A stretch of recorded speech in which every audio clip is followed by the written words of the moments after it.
Bonjour. Alors, comme je vous l'ai déjà promis, aujourd'hui, je vous fais une vidéo sur les figures du style.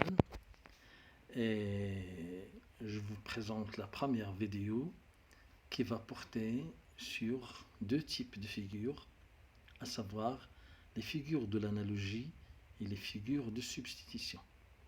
Mais avant, on va d'abord parler de la définition, ou donner une définition de la figure de style. Qu'est-ce qu'une figure de style? C'est un procédé, en général littéraire, qui consiste à utiliser la langue d'une manière plus imagée, c'est-à-dire d'une manière se basant sur l'évocation de l'image. Et cela, comme je viens de le dire, il est souvent utilisé dans les textes littéraires pour objectif de convaincre ou de séduire le lecteur. Alors, son utilisation dans les textes littéraires leur donne une beauté stylistique qui permet de créer un effet sur le récepteur de message. Voilà une petite définition des figures de style. Bon, on commence d'abord par les figures par analogie, le premier type. Alors, ces figures-là, ils expriment une ressemblance en évoquant des images, en se basant sur des images. Et la première figure, dans les figures de l'analogie, la comparaison. C'est quoi la comparaison? C'est un procédé stylistique, une autre fois, qui établit un rapport de ressemblance entre deux éléments, le comparé et le comparant. Ce qu'on compare, on l'appelle le comparé, et ce à quoi on compare, on l'appelle le comparant. Et l'outil, ou bien le moyen qui relie ces deux éléments s'appelle le moyen de comparaison, ou bien l'outil de comparaison. Par exemple, comme, ainsi que, plus que, moins que, autant que, de même que, tel, semblable, pareil à, ressembler, etc. Exemple, Jean parle comme une reine. Jean, ou bien Jeanne parle comme une reine. Alors, ici, le comparé, c'est Jeanne. Le comparant, c'est une reine. Donc, j'ai comparé Jeanne, et c'est ça, le comparé, à une reine qui est le comparant. Comme c'est l'outil ou le moyen de comparaison qui m'a permis de comparer ces deux éléments. Exemple 2, un exemple tiré de la boîte à merveilles, une lampe à pétrole identique à celle de notre voisine. Là aussi, nous avons deux éléments à comparer. Deux éléments à comparer. Le comparé qui est une lampe à pétrole et à quoi on l'a comparé, ou bien le comparant, c'est celle de notre voisine. Deux lampes, celle de notre voisine. Une lampe à pétrole et celle de notre voisine. On les a comparées par le moyen de comparaison identique, qui veut dire semblable. Donc, dans les deux exemples, le comparé ressemble au comparant. Prenons ce troisième exemple qu'on va analyser encore davantage. Le bruit de ses narines me rappela le son de la trompette de Ramadan. C'est toujours un extrait de la boîte à merveilles. Et là, le narrateur, l'enfant Sidi Mohamed, il est en train de comparer le ronflement, donc le bruit qui sort des narines d'un personnage, et il dit que ce bruit lui rappelle le son de l'instrument musical, la trompette du Ramadan. Regardez, le comparé, ce qu'on a comparé, c'est le bruit des narines. On l'a comparé à quoi? À ce son, le son de la trompette de Ramadan. Mais qu'est-ce qui m'a permis maintenant de comparer ces deux éléments? C'est qu'il y a un point commun entre les deux, lequel c'est le bruit. Donc, je peux dire que dans la comparaison, je ne peux pas comparer deux éléments sauf s'ils ont un point commun entre eux. Si je reviens aux exemples précédents, Jeanne parle comme une reine. Qu'est-ce que je compare ici? L'élégance, le comment ils parlent toutes les deux. Donc, je ne compare pas Jeanne à la reine au niveau du physique, ou bien au niveau de la beauté, mais je les compare au niveau de leur manière de parler. C'est là le point commun. Même chose pour les deux lampes. Ce qui est commun entre les deux, c'est leur lumière. C'est cette luminosité qui émane des deux lampes. Donc, la comparaison, elle peut y avoir lorsque je peux établir un rapport de ressemblance entre deux éléments. Ça veut dire lorsque les deux éléments ont un point commun. Et donc, je garde que dans la comparaison, je dois avoir trois éléments. Le comparé, le comparant et l'outil de comparaison, ou bien le moyen de comparaison. 2. La métaphore. La métaphore, c'est une comparaison qui est plus développée. Pourquoi elle est plus développée? Parce que il se fait sans outil de comparaison. Ça veut dire, dans la métaphore, je garde le comparé et le comparant, alors que l'outil de comparaison disparaît. L'outil n'y est plus. Et les termes, les deux termes, le comparé et le comparant, ils sont pris au sens figuré.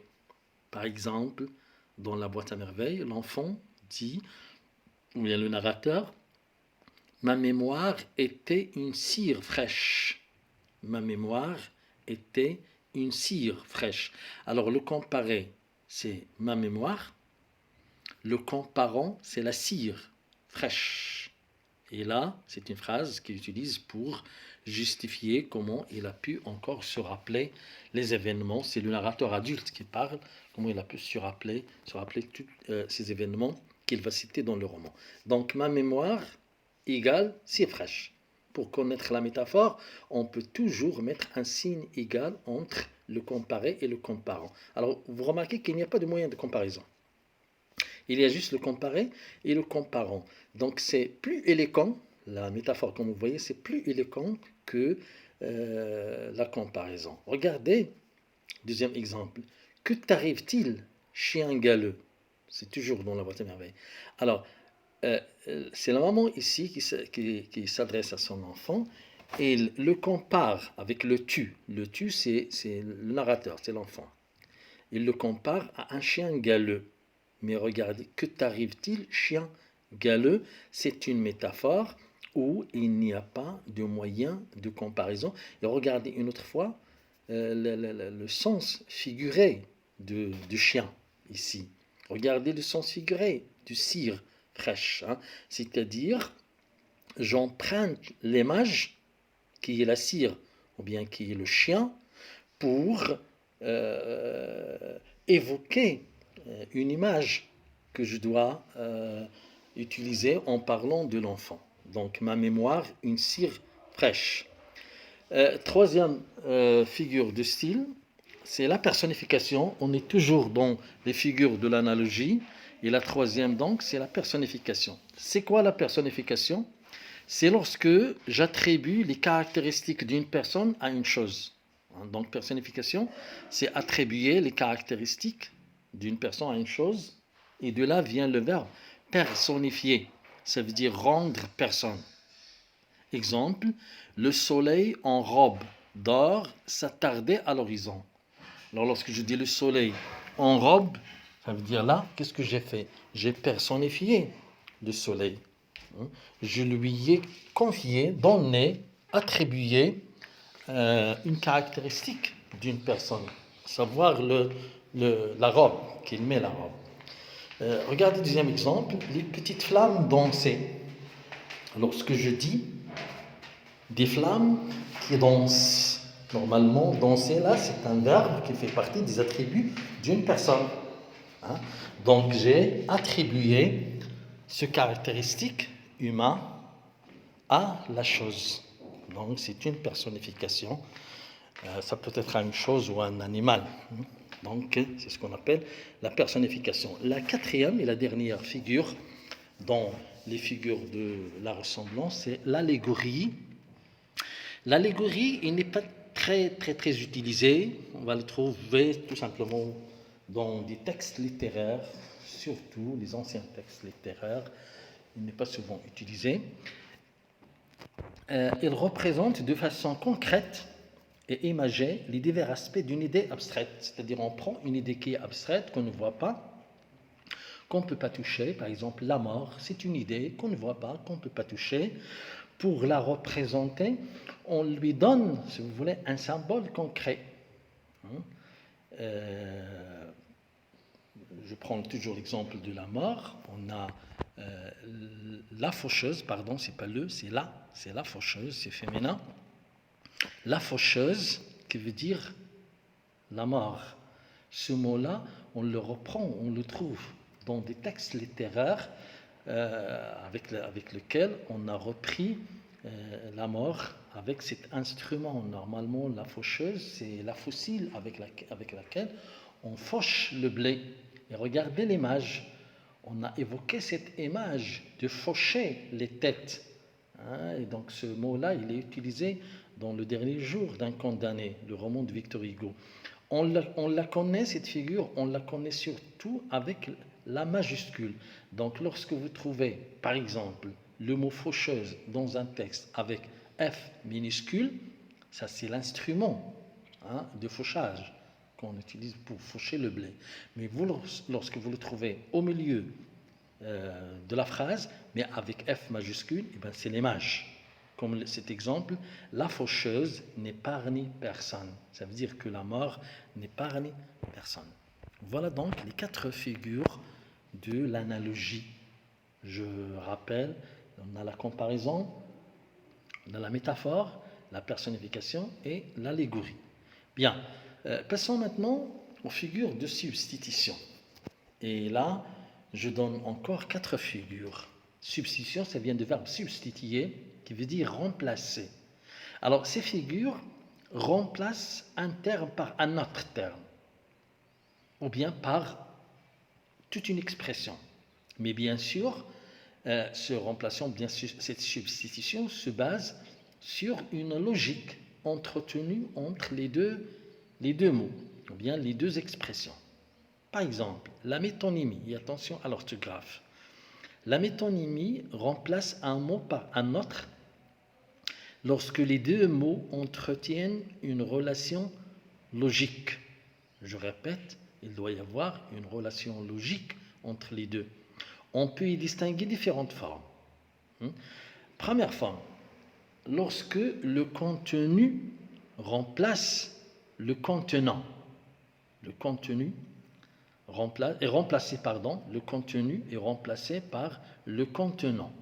Par exemple, je dis j'ai mangé un tagine. Donc le tagine ici, c'est le contenant. Mais je ne mange pas le tagine, qui est en poterie, qui est en terre cuite. Qu'est-ce que je mange? Ce qui est dedans.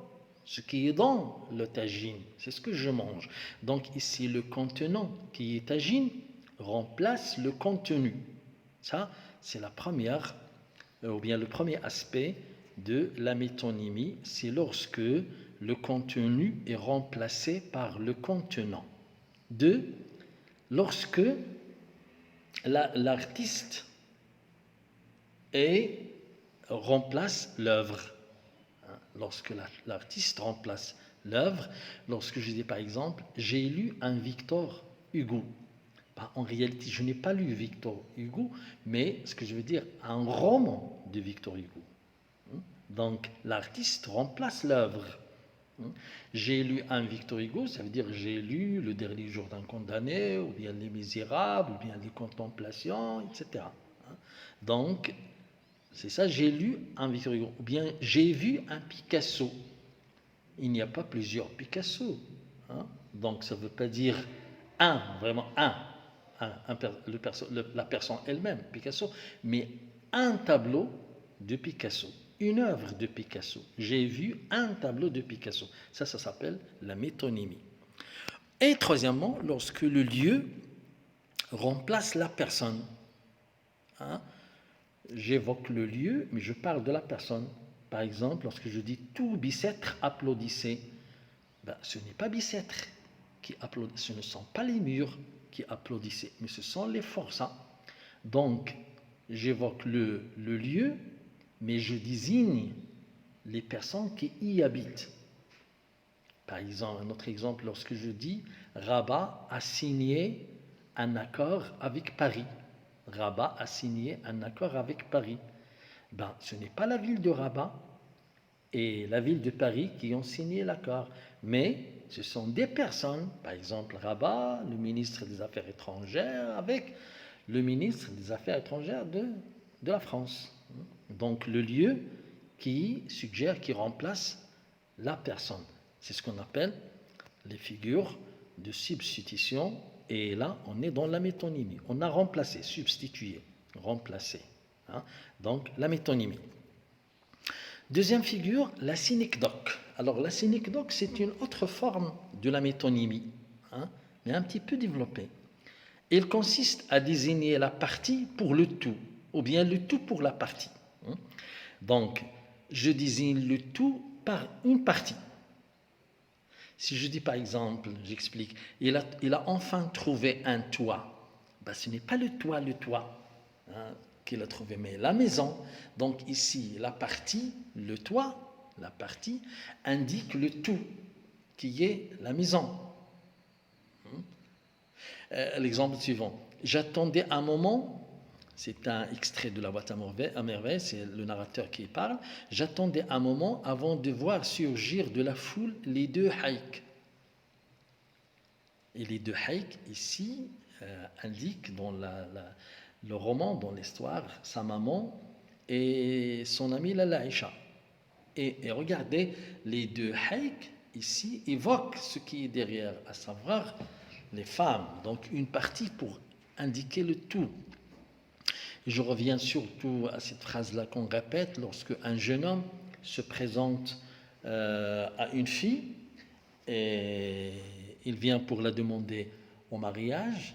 La phrase célèbre qu'on répète en général dans cette situation, c'est lorsque le jeune homme dit au père « Je viens demander la main de votre fille ». En réalité, il ne demande pas qu'on lui coupe la main, qu'on lui donne la main, mais il demande la fille. Donc la partie ici désigne le tout. C'est ce qu'on appelle la synecdoque, donc à différencier avec la métonymie. Ensuite, troisième figure, c'est la périphrase. Et la périphrase, c'est le fait de remplacer un mot par une expression qui le définit. Un mot par un ensemble de mots. Donc, remplacer un mot par une expression, ou bien un ensemble de mots. Lorsque je dis la ville des Lumières, c'est une expression, un ensemble de mots qui désigne Paris. Donc, au lieu de dire Paris, j'ai dit la ville des Lumières. C'est une périphrase. Lorsque je dis la ville spirituelle, je parle de Fès. Donc ici, Fès est repris par la ville spirituelle. C'est une périphrase. Lorsque je dis la langue de Shakespeare, je parle de l'anglais. Donc, la langue de Shakespeare, c'est une périphrase parce que c'est un ensemble de mots, ou bien c'est une expression qui a repris un seul mot. Et donc, c'est la périphrase. La dernière figure de style dans cette vidéo et dans ces deux premiers types de figures de style, c'est l'euphémisme. C'est quoi l'euphémisme? C'est une formule qui essaie d'atténuer le sens des paroles. Parfois, dans la langue, on a certains mots qui choquent. qui sont très, très, très, très choquants. Et la langue, elle a cherché à trouver des substituts pour diminuer, pour atténuer le choc de ces mots. Donc l'expression choisie, il atténue la réalité en évitant ce qui pourrait déplaire, ce qui pourrait gêner, ce qui pourrait choquer. Par exemple, au lieu de dire les pays pauvres, maintenant, on ne dit pas les pays pauvres, mais on dit les pays en voie de développement. Ça, c'est une atténuation, c'est ce qu'on appelle l'euphémisme. Normalement, ce sont des pays pauvres, mais on ne dit pas les pays pauvres. Regardez, c'est un petit peu, ici, il y a même un petit peu de la diplomatie. Au lieu de choquer les gens avec des mots, on cherche à le dire autrement, et d'une manière plus douce. Les pays en voie de développement. Au lieu de dire à quelqu'un « il est mort », on dit qu'il est parti. Ou bien « il nous a quittés ». Au lieu de dire que quelqu'un qu'il est vieux, et si on lui dit qu'il est vieux, ça peut un petit peu le choquer, on dit qu'il est au 3e âge. Donc la vieillesse, c'est le 3e âge. Donc l'euphémisme, il essaie d'atténuer le choc des mots et de les rendre un petit peu doux. Voilà donc cette première partie qui porte sur les 2 premières figures du style, à savoir les figures de l'analogie et les figures de substitution. Et dans la prochaine vidéo, nous allons faire une autre leçon sur les autres figures du style. Alors à bientôt et restez connectés.